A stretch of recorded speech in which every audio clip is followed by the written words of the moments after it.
Angela asks, if they found an error to assist, is that a good sign when appealing? There's errors all over my VA medical records. There's errors all over my rating decisions. Finding an error in duty to assist, all you have to do is go look. You'll find them. So is it a good sign when appealing?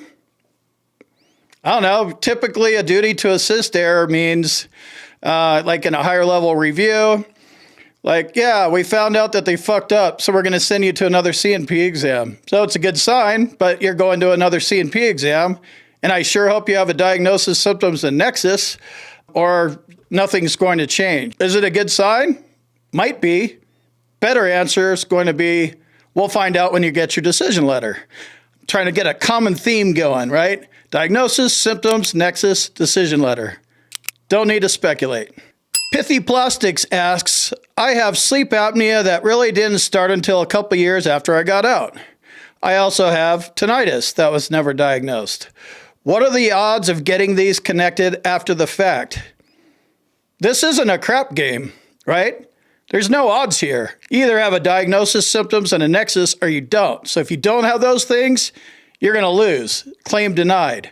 If you have those things, then you're, grounded in legal evidence, medical evidence. Your chances go up, but I can't give you odds on if you're going to win a sleep apnea claim or a tinnitus claim. I haven't reviewed the medical evidence. I don't know if you have a nexus, symptoms, or a diagnosis, how strong that is. Even when you have that all teed up and it looks good to you and you feel good about it and submit your claim, now the VA's got it. Those guys are fucking idiots. They fuck up a wet dream. So you got a C&P examiner that may or may not agree with you, and then you have a VA rater. Wait for your decision letter, and you'll find out, how you did. So I don't give odds on claims. Raymond asks, does pain management for your back and neck, as in massages, chiropractor visits for adjustments, help with claims? I don't really know. I mean, I kind of get where you're going. We're not trying to help with claims. We're trying to fucking win our claims. What 3 things do we need to win VA claims? Diagnosis, symptoms, nexus. Massages are not a diagnosis, symptoms, or nexus. Chiropractor visits might be kind of going towards symptoms, but it's definitely not a diagnosis, and it's definitely not a nexus. So it may help. Those things can be part of your bigger picture strategy. But no, massages and chiropractor visits are not a diagnosis, symptoms, and a nexus.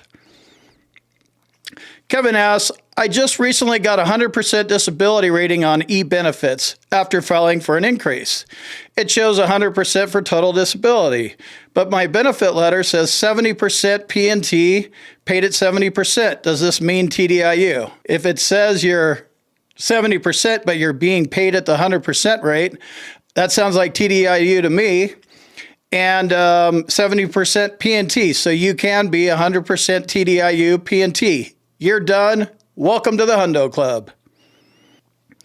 Jonathan asks, I had an MRI done on my C-spine earlier this month that showed I developed moderate degenerative disc disease, amongst other things. That was from a TBI that had caused cervical strain that happened in Iraq. I'm only rated for cervical strain, so I'm going to talk to DAV to see what my options are in terms of claims. Cool. So Jonathan's got some things going on, MRIs, objective medical evidence.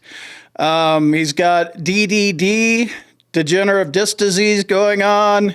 He's rated for a cervical strain. It looks like he's teeing himself up for some secondaries. Good idea. An accredited agent like a VSO can look at your claims. Ray asks, I'm always having pain code for linking headaches to pain. Diagnosis needed. Yeah, diagnosis needed, symptoms needed, nexus needed. Get it. Thomas asks, they just pretty much auto-deny all my stuff now. Apparently, the evidence that the VA has on file and was documented by a VA doctor isn't good enough since a C&P evaluator said something different once.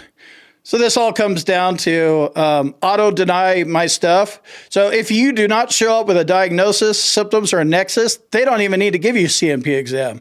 Oh, I got whatever, and you don't have it, and you have no medical evidence, denied. They don't even need to, the duty to assist won't even kick in.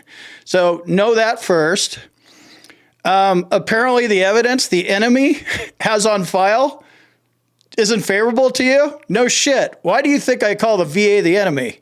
Because that's what they do. It's not an auto-deny situation.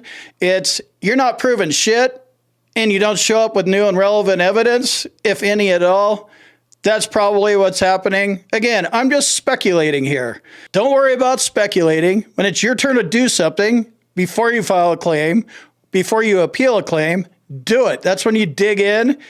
And if it takes you a year to understand this, what's the hurry? Let me jump in here real quick and tell you about my boot camp. If you want to learn more about the VA claims process, check out my boot camp. You can talk to me live. There's a link on the website and in the description, combatcraig.com. And also, if you need medical evidence like a nexus or documenting your symptoms properly, go to our website, combatcraig.com, and it says medteam/nexus letters. Click on that link, fill out the form, boom, you're done.